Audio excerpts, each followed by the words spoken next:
Question is, how do you know what keywords to use? Let's say you're blogging about a video game. Google has a keyword tool.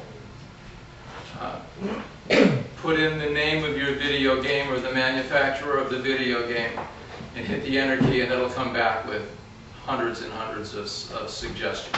Pick the one that most people are searching for and get that into your title.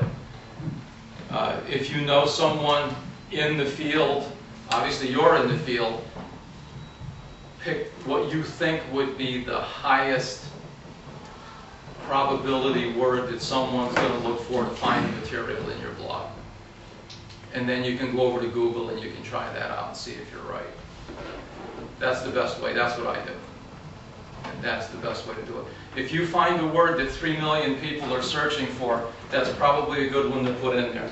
Combine that with a word that a couple thousand people are searching for, and that's a good one to put in there too. Any other questions? You want to talk about writing for the web for just a few minutes, and then we'll take a break, I promise. Simple words, 8th grade level. That's not my opinion. That's from the best in the business who do web usability. The first sentence in a paragraph wants to introduce material in that paragraph. You don't want to have a sentence that talks about cars and trucks, and then you don't have cars and trucks in the document until much, much later. You want to use headings. You want to make information easy to find. Sentence length between probably 12 and 20 words. 20 words is getting long. A number of sentences in a paragraph, 4 or 5. You want short paragraphs. You ever open up a website and you look and there's just this, your screen is filled with text? It's what I call the impenetrable block of text. It's just almost unreadable. You want to avoid that at all costs. Use headings, subheads, and short, bite-sized, easy to read and digest paragraphs. And they want to have substantive information. And you want what I call write tight, no fluff. If you need 10,000 words to get your message across, take 10,000 words. But don't say, it is our opinion that because of our research, which we gained through exhaustive reading of blah, blah, blah, and you go on for 50 words telling somebody why you just say, in our opinion, or we believe that. Get rid of everything else.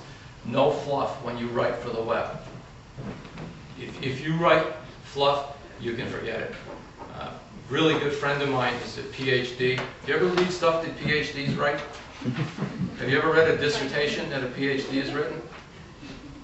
Oh, I mean, they must have a word limit. They must say, you got to have 10,000 words in your PhD, because like you read this and it's like, you say, here's this much text. Well, I could make it this much text because they write in a I call it flowery language, lots of words, that just makes me crazy.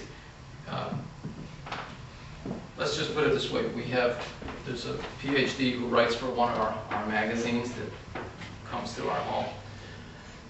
And every time I read her stuff, she's got 2 or 3 columns, and you could probably cut it in half without too much effort. And that's just the way they're trained. That's the way. Nothing against PhDs. They're wonderful people. They're brilliant people.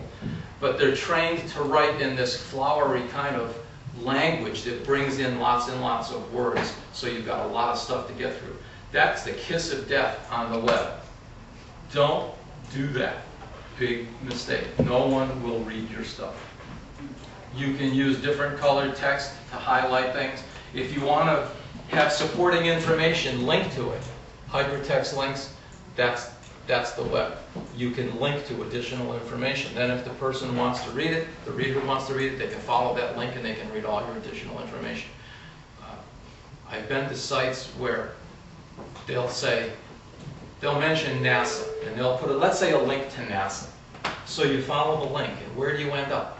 The home page of NASA. Well, NASA could have a zillion pages in it. How are you going to find it? If you're going to link to NASA, or you're going to link to the FBI, or you're going to link to some huge government site, at least do the reader the courtesy of linking right to the specific information that you want to bring them to. Don't link to the main page.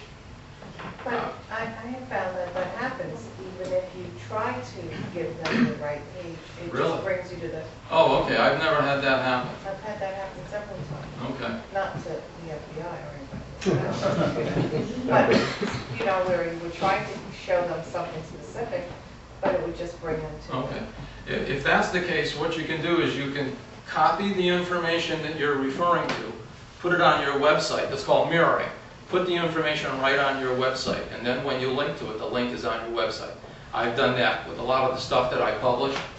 I put it on my own website, and that way when I link to it, it's going right to my website so that it's not out in the world, because out in the web, things can change. If there's material out there that you feel you need, copy it and capture it, put it on your personal computer, because if you refer someone to that and it's gone, you're going to be going to the Wayback Machine. Anybody ever been to the Wayback Machine? Have you ever heard of the Wayback Machine?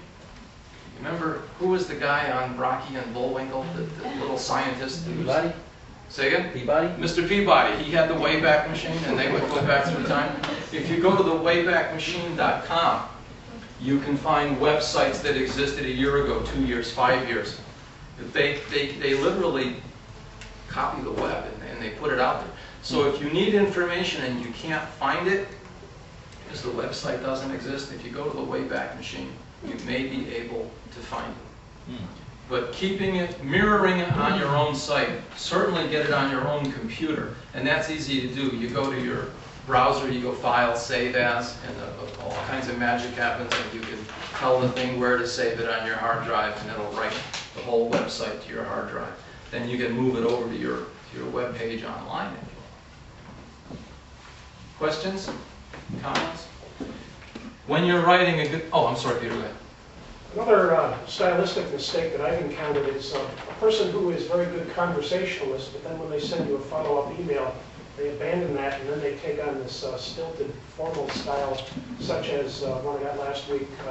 Per your request dated September 29th, I hereby submit the following proposal. But they don't talk that way, but they write that way. They write that way, yeah. It's very conspicuous. And yeah. Some people feel that they like to write in a stylized form that's very rigid. Myself, I don't particularly do that, but some people do. Maybe they feel if you're sending a proposal out, they want to have everything really professional and nice. But that's a way of working that certainly I don't subscribe. Another good thing to do, lists online work out very, very well. If you're going to introduce a dozen different pieces of information, you can have a couple sentences and then you can have bullets underneath it. Or you can number them from 1 to 12. A good thing to do if you're writing, let's say you're writing instructions. In my book, I bring out the example. You're writing instructions on how to sharpen the blade on a rotary mower. So you need a set of tools to do that. And you need the steps to do that. You list the tools, A, B, C, D, E, F, G. You list the steps, 1, 2, 3, 4, 5, 6, 7, 8, 9, 10.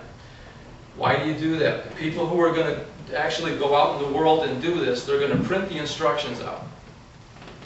You don't want someone reading tool number 3 when they're on step number 3. You want to make it as easy for the user to follow your instructions as possible.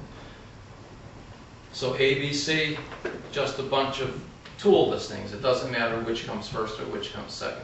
The steps to do the job very definitely come 1, 2, 3, 4, 5. First thing is safety. You want to make sure the thing can't start running, and then you go on from there. Take it off, blah, blah, blah, put it back on, how to do this, how to do that. But you number the steps in the sequence that they're going to be performed, and the tools listing ABC doesn't really matter. You just kind of showing how many tools are needed to do the job. That works real well. A listing online looks good. Rather than give a big block of text, you can actually have a dozen bullet points and some introductory explanation. And it's easy to read. And it doesn't put people off.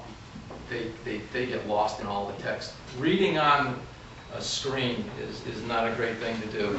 The resolution on a screen, they look nice. You see photographs and stuff, they look pretty, but the resolution is nowhere near what a printed page or high quality photograph is.